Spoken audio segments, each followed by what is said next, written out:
¿Qué pasaría si descubrieras que el mayor obstáculo para un avivamiento eres tú? Son las 2 de la mañana, todos duermen, la casa está en silencio. Y sin embargo, algo dentro de ti sigue despierto. Lees la Biblia, oras de vez en cuando, asistes a reuniones, escuchas predicaciones, pero hay una pregunta que te persigue. ¿Por qué en el libro de Hechos todo parece tan vivo y en mi experiencia todo parece tan normal? Porque ellos hablaban de un fuego que transformaba ciudades enteras y nosotros celebramos apenas sobrevivir una semana más. Hace más de 100 años, un joven minero en Gales llamado Evan Roberts comenzó a hacer una oración peligrosa. Dijo: Señor, dóblame, quebrántame para tu voluntad. No buscaba fama, no buscaba reconocimiento, no buscaba un ministerio más grande, buscaba a Dios. Y lo que ocurrió después cambió a una nación entera.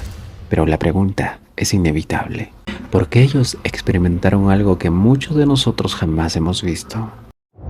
Oswald Smith comienza el capítulo diciendo: la nación se había alejado mucho de Dios. Estaba hablando de Gales antes del avivamiento de 1904. Y es importante porque los grandes despertares espirituales no nacen cuando todo marcha bien. Nace cuando la necesidad se vuelve imposible de ignorar, cuando la iglesia se acostumbra a la rutina, cuando el mundo parece alejarse de Dios, cuando la fe deja de transformar vidas. Europa avanzaba rápidamente hacia la industrialización, las ciudades crecían, la tecnología avanzaba, pero la fe comenzaba a perder influencia. Había iglesias, había reuniones, había actividad religiosa, pero faltaba algo, faltaba poder. Smith observa una iglesia ocupada, pero espiritualmente debilitada. Por eso decidió estudiar los grandes avivamientos de la historia. Gales, Hawái, Estados Unidos, Titus Cone, Charles Finney, Evan Roberts, no para admirarlos, sino para responder a una pregunta: si Dios lo hizo antes, ¿por qué no ahora? El texto principal del capítulo es Joel 2. Israel estaba atravesando una crisis devastadora. La tierra había sido golpeada, la nación sufría, y aunque seguían teniendo religión, habían perdido el corazón. Entonces, Dios les dice: rasgad vuestros corazones y no vuestros vestidos. Dios no estaba buscando una ceremonia, buscaba arrepentimiento genuino. Y aquí está la clave. El derramamiento del Espíritu en Joel 2 no aparece primero como una experiencia, aparece como una respuesta divina a un pueblo que vuelve a Él. Oswald Smith hace una observación incómoda. Cuando hablamos de avivamiento solemos pensar en multitudes.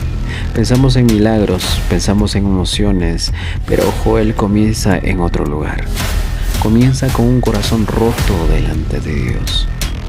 Porque antes de derramar su espíritu sobre una nación, Dios trata con una persona.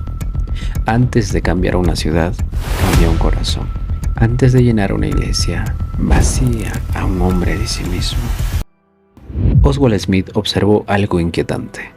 Los avivamientos transformaban comunidades enteras, pero las iglesias modernas parecían conformarse para mantenerse abiertas. Y eso obliga a hacer comparaciones incómodas. La iglesia primitiva oraba hasta recibir dirección.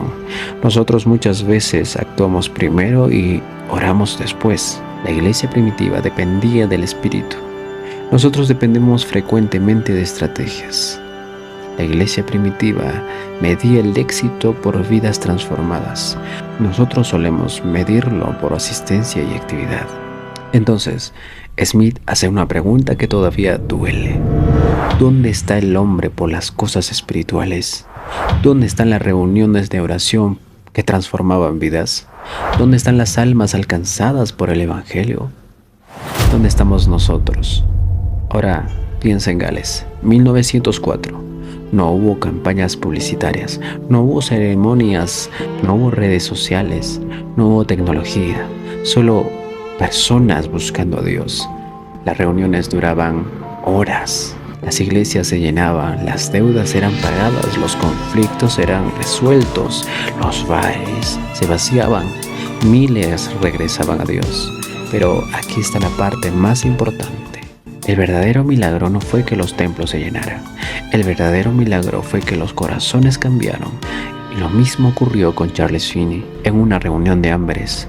Mientras predicaba, la convicción de pecado cayó sobre las personas de manera tan profunda que tuvo que detener su mensaje. Los asistentes comenzaron a orar, a llorar, a buscar a Dios, no porque alguien los obligara, sino porque el Espíritu Santo estaba orando.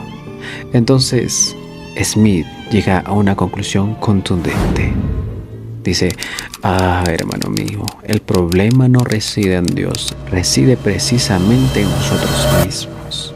Y quizás esa sea una de las frases más necesarias para nuestra generación, porque el derramamiento del Espíritu no produce espectadores, produce testigos, no produce comodidad, produce obediencia, no produce simplemente emoción, produce transformación. El mensaje de Oswald Smith es sencillo y desafiante. El derramamiento del Espíritu no comienza en plataformas o estrategias humanas, comienza con personas comunes que reconocen su necesidad de Dios y regresan con sinceridad. La historia demuestra que grandes avivamientos nacieron en tiempos de sequía espiritual. La acción que demanda esta gran verdad es clara. Deja de pedirle a Dios que bendiga tus planes. Empieza a rendir tu vida a Él. Cuando te vacías de tu autosuficiencia, Dios tiene espacio para llenarte de su espíritu. Evan Roberts hizo una oración peligrosa. Dijo, Señor, dóblame. Él no pedía fama, dinero, no pedía un ministerio más grande. Pidió ser rendido a la voluntad de Dios e impactó toda una nación. Hoy no te pido que hagas esa misma oración, pero quiero que pienses en ella, porque hay oraciones que cambian circunstancias, pero también hay oraciones que cambian personas. Y son esas las que cambiaron generaciones. Evan Roberts ya no está. Oswald Smith tampoco. Charles Finney no está. Pero la pregunta que ellos hicieron sigue viva. ¿Dios dónde está? No, esa no es la pregunta. La verdadera pregunta es, ¿encontrará a Dios alguien dispuesto? Porque el problema no reside en Dios. Reside en nosotros. Él es el mismo que descendió aquel día de Pentecostés, pero también es el mismo que visitó Gales, el mismo que obró por medio de Finney. Es el mismo Dios que encendió corazones en todos los avivamientos. La pregunta sigue siendo la misma. ¿Habrá alguien dispuesto a rendirse completamente a Dios?